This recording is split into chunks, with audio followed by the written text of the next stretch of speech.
Chapter 1. Overview of the August 18th offensive. Russia spreads the front line, Ukraine strikes back. If war is like a game of chess, then August 18th, 2025 was an extremely reckless move by Russia. Instead of concentrating firepower on a weak point on the Ukrainian defense line, the Russian army chose a very risky way of fighting, attacking simultaneously along the entire line. This is a swarming way of fighting that reminds people of the scene in a martial arts movie when a master rushes into the middle of the market and shouts, "Who comes out here to fight for fun?" It sounds impressive, but the risk is also extremely high. If there is not enough force, a counterattack from the opponent can turn the situation around.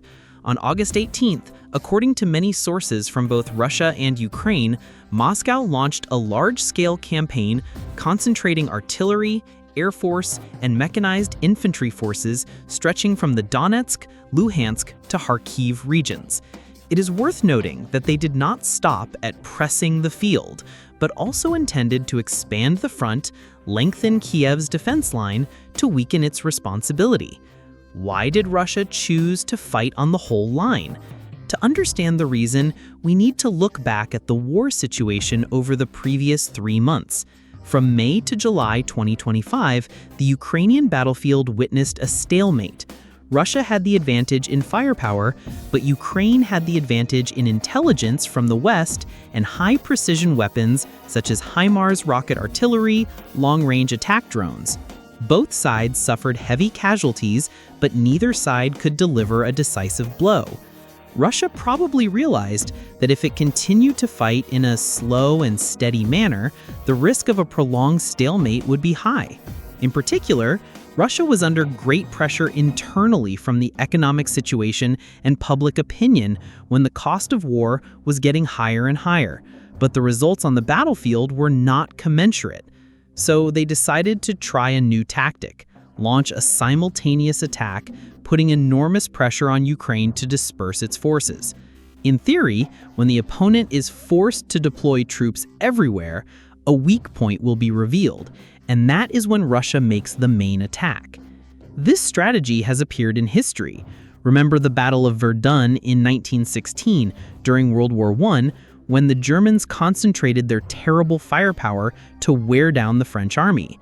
Or in World War II, the Soviet Union also launched large-scale offensive campaigns to crush the defense capabilities of Nazi Germany. However, there were also painful failures, such as the 1968 Tet Offensive of the Liberation Army of South Vietnam, when they simultaneously attacked many cities but could not hold them for long, leading to great losses. How did Ukraine react? If Russia is like a chess player who decides to deploy all his pieces at once, then Ukraine is like a solid defensive chess player waiting for the opportunity to counterattack. As soon as Russia began to spread out its forces, Kiev launched powerful counterattacks at the points considered to be the weakest points in Moscow's logistics system. Information from the Ukrainian General Staff said that within 24 hours of Russia's heavy shelling, Ukrainian forces used long-range drones to attack Russian ammunition depots, fuel depots, and logistics command posts. This method of attack not only caused material losses, but also made Russia's entire offensive campaign difficult. An army may have tens of thousands of soldiers, but if it lacks fuel and ammunition, it is no different than a paper tiger. Specific example, a report from the city of Kupiansk said that a Russian logistics convoy was destroyed overnight by a suicide drone. Satellite images show more than 20 trucks burned out, turning the area into a scrapyard. This has left Russian troops on the front line starved for ammunition, forcing them to reduce the intensity of their shelling. The significance of August 18th. This day is not just a simple battle, but also clearly exposes the strategies of both sides. Russia wants to launch a comprehensive preemptive strike, but Ukraine chooses the attack from the rear tactic, which hinders Moscow's plan. This is a familiar type of mind game in the military. One side wants to impose speed, the other tries to slow down and wear down the will. From a military perspective, The clash on August 18th shows that the Ukraine war has entered a new phase. No longer small-scale battles, but a full-scale standoff where both sides want to prove that they can exhaust the opponent first. Chapter 2. Kiev's sudden attacks and counterattacks. If Chapter 1 gave us an overview of the war situation on August 18th, where Russia launched simultaneous attacks across the front, then Chapter 2 will delve deeper into how Russia launched the attacks, Kiev's response, the role of the West, and more importantly, analyze why the war in Ukraine is like a long chess game, where each move of the chess piece can change the situation of the entire board. 1. Russia unleashes all its strength on the front, psychological overwhelm strategy. When looking at the way Russia launches simultaneous attacks on many fronts, the international military community calls this psychological overwhelm tactic, shock and awe. This is not exactly new. It was used by the US and Iraq in 2003 when the coalition launched a series of airstrikes and simultaneous ground attacks aiming to demoralize the opponent from the start. Russia on August 18th is also trying to create this effect. The simultaneous attacks in Donetsk, Luhansk, Kharkiv, and even the Zaporizhia direction are not only aimed at gaining ground, but also at sending a message. Ukraine cannot hold all the fronts at once. For example, on the Eastern Front, Russian forces have stepped up artillery bombardment along the Seversky Donets River, once a key line of defense for Kiev. In the south, Russian units have increased pressure around Robotyne and Kiev. Some experts have likened it to Russia deliberately throwing too many balls at Ukraine so that Kiev does not know which one to take first. However, the interesting thing here is that Kiev is not just taking the hit. After more than 2 years of war, Ukraine has learned a painful lesson. If you only defend passively, you will gradually become exhausted. Therefore, right when Russia is attacking, Kiev chooses a bold strategy, attacking at places Russia least expects. For example, when Russia focused its forces on Donetsk, Ukrainian forces suddenly launched suicide drones to attack Belgorod and Kursk, 2 border provinces of Russia. This made Russian public opinion indignant. Why is our army fighting in Ukraine, but in Russian territory, UAVs explode? A European analyst humorously commented, Russia is attacking Ukraine's house while Ukraine is knocking on Russia's kitchen door. Both sides are making each other's neighbors uncomfortable.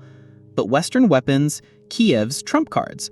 The special feature of Ukraine's response are the weapons provided by the West. Take the typical example, the HIMARS rocket artillery system provided by the US. With a range of over 70 kilometers, HIMARS allows Ukraine to attack Russian supply lines from a safe distance. On August 18th, reports showed that Ukraine used HIMARS to destroy a large logistics warehouse near Tokmak. The result was a series of trucks carrying Russian artillery shells burst into flames, creating a huge cloud of smoke, which was filmed by local residents and posted on social media. The video quickly went viral, becoming evidence that Western weapons are working.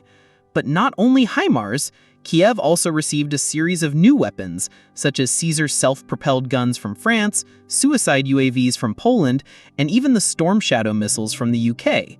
These weapons do not turn Ukraine into a superpower, but they give Ukraine a wind to make Russia wary. A Ukrainian soldier once joked to a reporter, "Without Western weapons, we are like playing football and conceding 10 goals, but with HIMARS, we scored 2 goals. We still lost, but at least the audience applauded because we played beautifully." Electronic warfare, an invisible but fierce front. In addition to guns and bullets, there is another important factor on August 18th, electronic warfare. Russia is famous for its jamming capabilities, and in Ukraine, they constantly disrupt GPS, causing Kiev's drones to crash or fly off target. In contrast, Ukraine uses open-source software along with a team of high-tech engineers to overcome this situation. There are videos showing Ukrainian soldiers firing UAVs while opening their laptops to monitor signals. Some networks mocked In Ukraine, soldiers need not only guns, but also IT skills like a programmer. Lessons from history, when the two sides fall into a stalemate. To understand the developments on August 18th, we need to look at history. What is happening in Ukraine is quite similar to the Korean War of 1950 to 1953. At that time, both sides also had a period of strong attacks, then counterattacked, and finally fell into a prolonged stalemate. In Ukraine, this scenario is becoming clearer. Russia wants to push, but cannot defeat Kiev, while Ukraine wants to counterattack, but its forces are not enough to push Russia away completely, so they're playing a tug-of-war, with the main rope being the Donbass and southern Ukraine. An expert commented, "The Ukraine war is like a football match without a referee. Each side claims to have scored, but the audience is tired because the match is too long." The significance of Kiev's counterattack, not just military. Kiev's counterattack is not simply to hold Not simply purely to hold the land, it also has political and diplomatic significance. Every time Ukraine successfully counterattacks, it proves to the West we deserve more it. On August 18, when Kiev announced the destruction of a Russian ammunition depot with HIMARS, Western media outlets reported it. This put pressure on European and American governments that aid to Ukraine was not in vain, and on the contrary, it was working.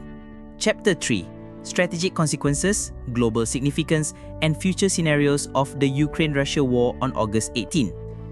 In the previous two chapters, we have gone through the whole picture of the intense battle on August 18. Russia launched an attack along the entire front line while Ukraine counterattacked in a fight-and-fight position. Now, in the final chapter, we will analyze in more depth the strategic consequences, international impacts, and most importantly, the possible scenarios in the coming time. This is also the decisive part showing why August 18 is not just a simple day of fighting, but also an important milestone in the history of the Ukraine-Russia war. 1. Russia and the ambition to prolong the war of attrition. Let's start from Russia. After more than 3 years of war, Russia no longer focuses on rapid attacks like in the early stages of 2022. Instead, they have switched to the tactic of wearing down the enemy. The attack on the entire front on August 18 can be seen as a twitching of the nerves, testing Ukraine's defense and ability to disperse its forces. Real-life example: in World War I, the Germans used the all-out attack tactic at Verdun to drag the French forces into a spiral of attrition, forcing the enemy to bleed to the last drop. Russia seems to be trying to apply a modern version of this, launching a series of attacks everywhere to force Kiev to spread its troops like butter spread on bread. What are the consequences of this tactic? If Ukraine has to spread its troops everywhere, the risk of weak points appearing on the defense line is very high. With just a small crack, Russia can completely exploit it into a breakthrough campaign. 2. Ukraine and its ingenuity in counterattack.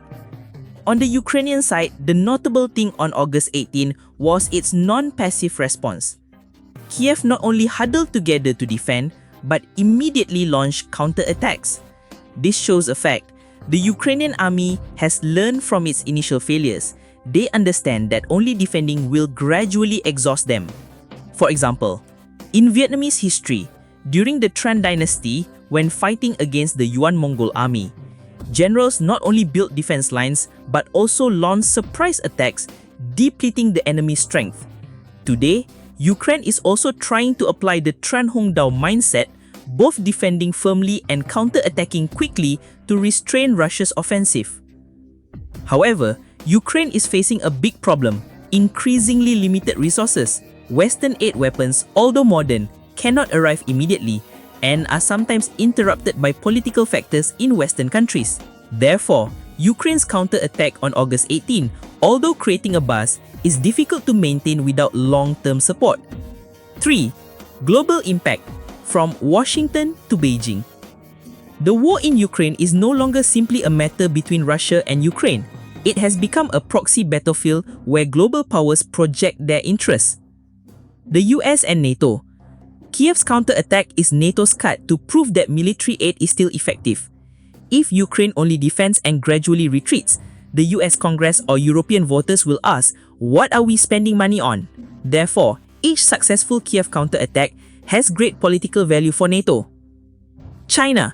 Beijing is watching very closely because if Russia succeeds in its strategy of attrition, it will create a precedent that strength and perseverance can overcome international sanctions. This directly affects how China evaluates scenarios surrounding Taiwan.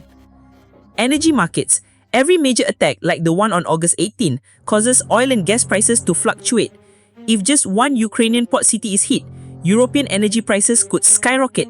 That means ordinary people in Germany or France will still be directly affected by the war. 4. 3 scenarios for the near future. Based on the situation on August 18, we can predict 3 main scenarios.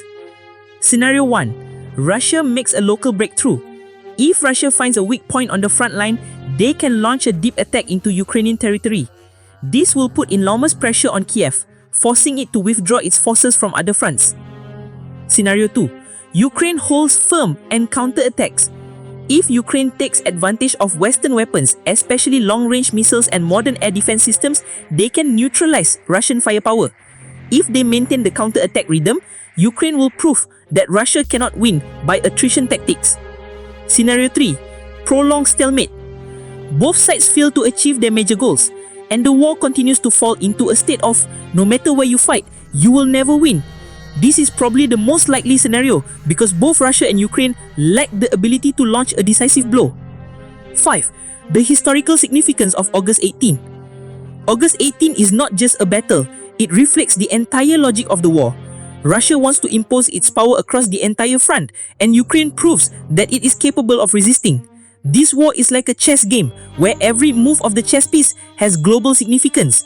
Just like the Cold War, where every small battle in Afghanistan or the Middle East is all linked to the global balance of power, Ukraine today is a mirror reflecting the 21st century. War is not only fought with guns and bullets, but also with information, diplomacy, and energy. Conclusion and call to action. Thus, through 3 chapters, we have seen the whole picture of August 18. Russia launched an attack on the entire front. Ukraine counter-attacked fiercely, and from there arose countless strategic consequences.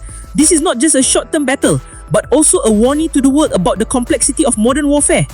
The scariest thing is probably not who will gain a few more kilometers of land, but that this war will continue, causing damage to the global economy and the common peace of humanity. And now, as always, I would like to send you a familiar message. If you find this analysis useful, please like, share and subscribe to the History&War channel because each of your subscribers is the motivation for us to continue bringing you insightful, humorous and practical perspectives on history and war.